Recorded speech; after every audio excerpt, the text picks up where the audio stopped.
In this video, I'm going to try to take a couple of compositions or photos that can represent duotone or split-tone images.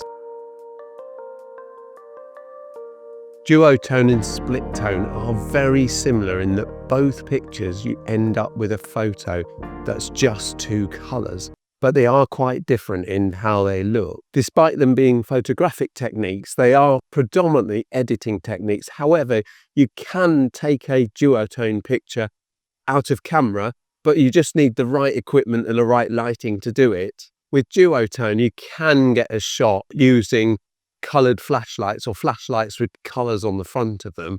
Or if you're lucky enough, you could use those coloured gel lights. You can probably get them off Amazon. And you could have two different colours, yellow or blue, orange or green, red or purple or whatever. And you can make your image just two colours using different coloured lights. And that would be amazing if you could do that. But personally, I don't have that sort of equipment and I don't actually have the skill to do it. But you could, and it saves you from having to edit your photo. For these images, I'm looking for some contrast, a difference between the lightest and the darkest parts, especially for my split tone, because I want some nice sort of highlights and some nice shadows. And I've come to Pottergate Arch, which is right behind me, to try to get exactly that sort of shot, because I'm hoping that's going to provide that image for me. Pottergate is a Viking road with Garter meaning gate and Potter because in the Viking times there's lots of kilns down this part of the city. The actual arch itself was built in the 14th century as part of the city defences and obviously came much later than the Vikings, or very long after the Vikings. And this is what's left of it now after 700 years of standing. This is the kind of view I've taken before and I think it works. So I'm going to give this a try. I'm going to set my tripod up, get my camera out and have a look at this. So for this image, I've got the archway pretty much in the middle of the picture because I've only got the 17mm lens, so I can't really get much more around it. I've gone back to evaluative metering, which is fine. I've gone back to f4, which I think is great. It gives you 1/400 of a second. And this is it. So I'm expecting the mid-tones or the shadows in the around the arch to give me one colour, and the highlights all around in the sky, that will be a different colour. So I'm expecting the sky to be a blue and the shadows to be an orangey sort of colour. So I'm just going to take this while there's no cars around. So bang, that's taken one, and I'll have a little hunt round and see if I can take some more. I've got the camera really low, as you can see. It's almost as low as it can go on this tripod because I wanted to get low to look up so I can get some of the sky in.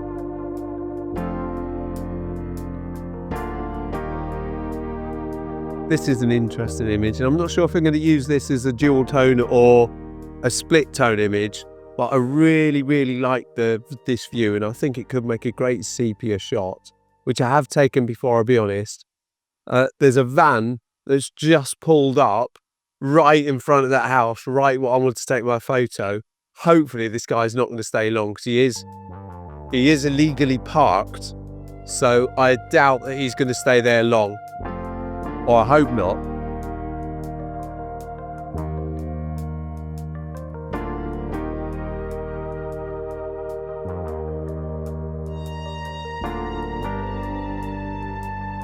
You can pretty much turn any shot into a split tone shot, but duotone shots work much better with portraits where you can separate the subject from the background much more easily. And that makes it a lot easier to put two colours on the picture. And I'm now going in search of a statue or sculpture that I can try to use as a duotone shot. Sadly, I've not got a model, but that would be brilliant. But I'm going to try and find a nice statue to take a picture of.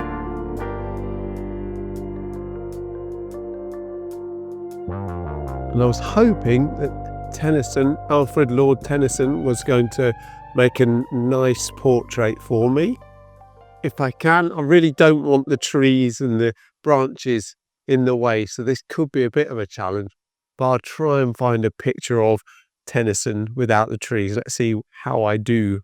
So here's our shot of Tennyson. I've got f4 again. I'm using the 45mm lens because this is a portrait, and I've gone 1/400th of a second. I'm overexposing this because I want to make sure Tennyson is bright enough, because because I've got evaluative metering, it's giving me a meter for the whole scene. But if I have it too bright, it's going to blow out the sky completely and ruin my shot. So I've got to be careful. I'm definitely not going to composite, or definitely not going to bracket this image, because obviously I'm taking these pictures for a photo competition that doesn't allow bracketing composite type pictures. So I'm trying my best to just get one shot, only one shot, and get, Alfred Lord Tennyson in that one image. So I'm going to try this. Actually, what I'm going to do is bring him back a bit. There are some foliage around the picture, but hopefully that one, there's those at the top, I might try and crop those out. And I'll straighten all this up and make it good. So I'm going to take this image and we'll go for this first picture now. And yeah, let's have a look at that on the back of the camera. Oh, I'm making you wobble a bit. Yeah, that looks bright enough. As you can see, the flashing light in the background saying I'm blowing out that sky. What I can do, I'll just take one that's just a bit more, just slightly underexposed, or one stop under. See what difference that makes. I'll pick the best one and I'll show you the best one.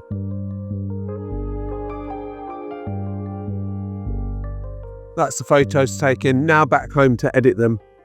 I'm back home now, so let's turn these photos into either a duotone or split tone images. Let's have a look on my computer. So here's the 3 pictures I took earlier. I've got Pottergate Arch, I've got the Adam and Eve pub, and I've got Alfred Lord Tennyson, the Victorian poet. So this first image, I'm going to turn this into a split tone image, which means that I'm going to have 2 colours, the main colour in the highlights and the other colour in the shadows. And so what I'm going to do with this image, I'm on Adobe Lightroom. I use Adobe Lightroom because that's the software I use. If you don't have a computer and you use your phone to edit your photos, you can use Snapseed, and Snapseed does offer quite a lot of functionality. I'm not sure it's quite as much as Lightroom, but you can use it. So for this image, I'm going to give it a quick auto edit. So it's really easy. I think auto edit works well. I'm just going to reduce the highlights slightly. What auto tends to do, it tends to mess around with the shadows a lot, and it probably pushes shadows too much. So I just drop this a little bit, and then what I like to do is add a bit of texture. So I'll just show you what the difference that texture makes. So if we zoom into these bricks, and if I add texture, see, it really doesn't sharpen the image up when you add a bit of texture. So I always like to put a bit of texture on just to, sharpen it up a little bit. So that's not a bad image in itself. What I also tend to do, especially when we're looking at architecture, what happens, because I was low to the ground taking this picture, I'm looking up, it tends to turn the image, it tends to make the building look like it's falling backwards. So always, or almost always, I hit the auto button and it automatically straightens it up. We can look at the old picture and the new picture, there's difference. So once I'm happy with the image, all I do is take the color out of the image. So rather than hit black and white, I'm just going to desaturate all of the colors. So I'm taking out all the colors, so it's just going to be a black and white image. And then nice thing about Lightroom, you can go into the color grading option, and that gives you the options to color grade the shadows, the midtones, or the highlights. And because we're only looking at shadows and highlights, that's all I need to worry about. So if I first go to the shadows, that's all the darker bits. So all these darker bits of the scene, these bits here, these bits here, all around the arch, in quite a few parts on the actual arch itself. Then what I'm going to do is I'm going to put those shadows a really nice bright orange color. So they're really quite bright and orange. And for the highlights, which are lots of bits around the arch, and of course the skies are quite a highlight, the complete opposite color on the color wheel, I'm going to bring them in and make them blue. So that's kind of made the whole look at the image kind of a sepia with a blue tint to it. But what I can do is I can change the luminance. I can make it brighter or darker. So I don't really want to make it brighter because I've already got blown out highlights already. So I'm just going to maybe slightly make it dimmer. I can blend it in so it blends the colors in together. So I'm going to leave that as back to where it was in the middle. But the most important thing for me is that I'm going to do the balance. I can balance it either towards the blue, which is the highlights, or I can balance it towards the shadows and the orange. So that's what I'm going to do, because I want to bring out the orangey color in the image. So that's looking quite sepia if you ask me, but I do have a split tone image. So I've got a blue highlight and I've got an orangey shadows, and that's fine. That's the effect I was after. So I'm kind of happy with that. I can play about with this all day long, make it really orange, make it really blue. And if you want a real funky image, you can do that. But I'm just going to go for this kind of orangey color. So one thing left for me to do to finish this image off, I've got this things in the way. I think that's actually taking your focus away from the arch. So I don't really want you to look at that. So I'm going to crop this off, because I always crop my images to 5:4 so that they're cropped for Instagram. If this was a competition and I was interested as a competition photo, I'd take a lot of this stuff out of the sky, because that's dead space. It's not doing anything. But because they're not really in a photo competition, I'll probably put this more central. What I will do is crop that out. So I'll just take that crop down to there, and that gets rid of that. I'll give that a little bit more space around the arch, because the arch does need space, and I'm happy with that. And that's my final image. It's got this person in the bottom. I could crop that person out, but I'm quite happy with that. And that is a split tone image. That's split tone in the sense that the highlights are one tone and the shadows another, and that fulfills the criteria of any challenge that you might want to go in. One other thing I've noticed up here, I've got these red lines, which means these are blown out. So what I can do, if I hold Alt key down on my keyboard and then click on the white slider, you can see those blue bits in the image. I can take the whites down until those blue bits are gone, and then that they're not blown out now, and that's spot on. So that's the Pottergate Arch image done. So I'm going to save that down. So the next image I had was the Adam and Eve pub, and I wasn't really using this to show you how to do split tone or duotone. But because I've taken this, and I really like this image, I'm going to just turn this into a sepia image. And you can see the difference between this sepia image and the previous split tone image. So I'm not changing just the color. I'm not making this black and white. So what I will do anyway is do a quick auto edit. Once again, I'll just drop the highlights down a little bit. I'll just bring the shadows back down, because the shadows tend to be exaggerated on when you use this. I will crop this to 4:5. And what we'll do as well, I'll try and crop out some of this sign. So I probably can't do it all, because I really want to put the Adam and Eve pub sign on this third. So I'll do it to there, maybe a little bit more. And then I might end up having to crop that out in a minute. I'm not bothered about having too much sky, as long as I've got room around this building. I don't like the tree in there if I could help it, but it's just that I can't do anything about that. So there's pretty much my image. I'll give it a little bit of texture. What I'm going to do is crop this out now, so I can use this healing tool, and I can just heal this off. Just do that, and then it'll pick a bit like this forever. For instance, could take that bit, and that's gone. So that doesn't draw your eye there anymore. I don't think I can do anything about these bins, and I might have to do those in Photoshop and do a proper cloning job, which is what I will do. So that's the bog standard, the general image. I do exactly what I did before with Pottergate Arch. I use the auto correction, so it lines it all up and reads it all straight. And now for the magic, now you turn this to sepia. So I will use, once again, the color grading palette, but this time I'll do the whole lot.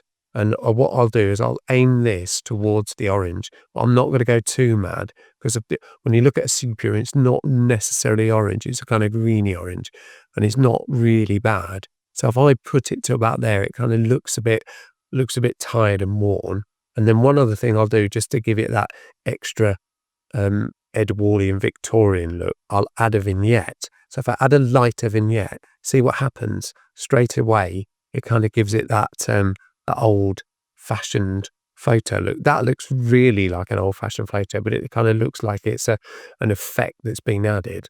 But what we don't want to do quite that. I'm going to just bring it in a bit.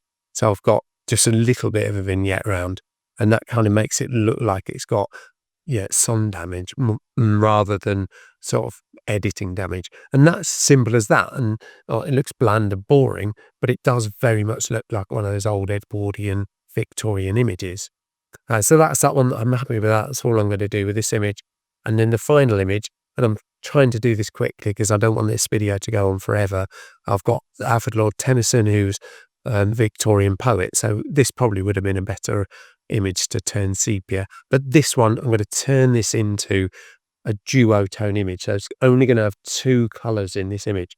And this image as in itself is, this is a color image, even though it looks like it's black and white. It looks like I've used a black and white setting, but it's actually fully color. So what I'll do with this image, once again, I'll give it a quick auto edit. I think in this instance, the shadows are probably right. And I'm just, like I say, I'll give it a bit of texture, and then it brings out all these little grains in the color, all this sort of stuff. So I am going to, for this image, to make this into a duotone, I'm going to use the tone curve. So the first thing I'm going to do, pick the blue, I'm going to move the blue to the right and down. And what that's going to do is going to put my sky yellow. So all the highlights, all these highlights are all a bright yellow. And then I'm going to go for the green slider, and I'm going to pick this bottom dot here. I'm going to move it to the right, and that's going to make all my shadows and midtones, they're all going to go purple. And that's all I'm going to do. So obviously, once again, I'm going to crop this to 4:5. So it lines up with Instagram. I'm going to tighten it up a bit. So I'm going to try and get rid of some of these trees. I've got space around the poet, and I've got a bit of space in the front because he's looking that way. He's looking towards his hands. Obviously, unfortunately, I've got the back of the dog and not the dog's face. But as you saw from the video, as I turned around, there was all these trees in the way and it didn't look good. So what I will do with these bits of tree up here as well, and probably these bits, I'll go into Photoshop and I'll just clone those out. I've got a nice bright yellow background, and that's pretty much it. That's a real funky duotone image that looks really weird and wild. But if we compare it with the original, and you can see there's the original, it's just grey, bland and boring. And all of a sudden I've turned that grey, bland and boring shot into a really vibrant, funky, amazing image. That's it. So that's just to give you a very quickest demonstration I can. A split tone image is where you change the highlights and the shadows to subtly change the highlights and the shadows. Well, you could argue I wasn't subtle. And to create a duotone image, you can change the background color. You can change the color of the subject. In fact, you can see people that like split the whole screen. One color could be blue and the other side of it could be green, or any colors you want. And you've got the power to do whatever you want for your image, because it's your image, by the way. And this is just my demonstration how to do those few things. Thank you very much indeed for watching. I hope you found this video useful and informative, and given you a little bit of an idea on how to turn your images into either a duotone or split tone photos. If you have found it helpful and useful, then why not give it a like? That would be amazing. And I'll do you a favor. I'll let you subscribe to the channel completely for free if you want to. So if you want to do that, then just hit the subscribe button and you can do it for free, and that would be fantastic too. Once again, thank you very much indeed for watching, and I'll see you in the next one. Cheerio.